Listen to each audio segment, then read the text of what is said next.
बिपिन रावत जो कि तीनों सेनाओं के प्रमुख थे और अभी तक ये पद किसी को नहीं मिला था।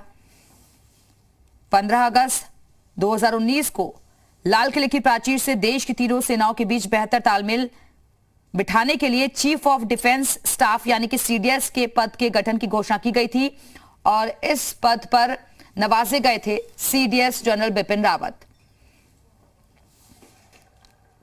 और जो जिम्मेदारी उनको दी गई थी उसे बखूबी उन्होंने निभाया भी। सेना के बीच तालमेल बनाने के लिए उन्होंने काफी काम किया। सेना में कई तरीके के बदलाव भी किए। मॉडर्नाइज सेना की बात वो लगातार कहते रहते थे और जिसका लाभ थल सेना, वायुसेना और जल सेना को मिला भी।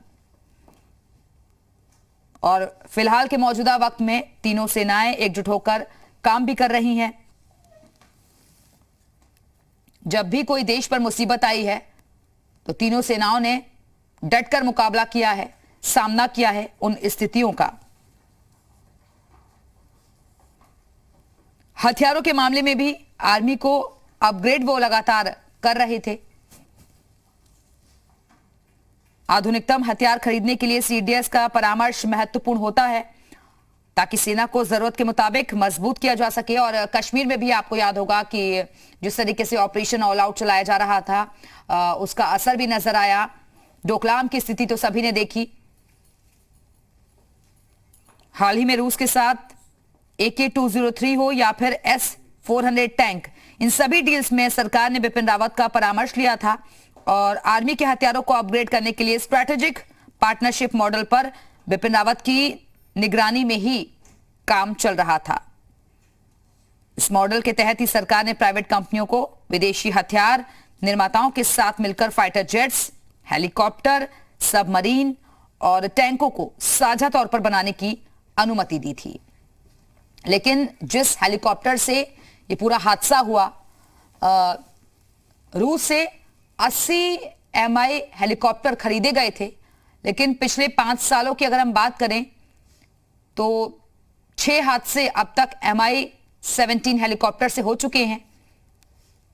इससे पहले भी पूर्व में कई ऐसी घटनाएं हुई हैं, लेकिन इस हादसे की वजह क्या रही है ये अभी तक साफ नहीं हो पाया है। ये हादसा था या फिर कोई साजिश थी, इसकी भी हर एंगल से जांच की जाएगी। उत्तराखंड के वो रहने वाले थे और वक्त वक्त पर जब भी उन्हें वहां पहुंचना होता था तो सबसे बहुत ही मिलनसार होकर वो बातचीत करते थे। हालांकि क्योंकि देश के मिशन पर अक्सर वो रहते थे तो इसलिए अपने रिश्तेदारों से ज्यादा मेल मुलाकात उनकी नहीं हो पाती थी। लेकिन जैसे ही जिसने ये खबर सुनी तो उसके बाद उनके आवास पर पहुंचने का सिलसिला बदस्तूर जारी है।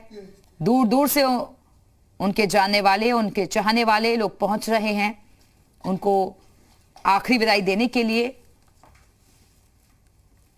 अंतिम सफर पर हैं सीडीएस जनरल बिपिन रावत, जहां से वो वापस कभी नहीं लौटेंगे, लेकिन देश के युवाओं के लिए प्रेरणा हमेशा यूं ही बनते रहेंगे।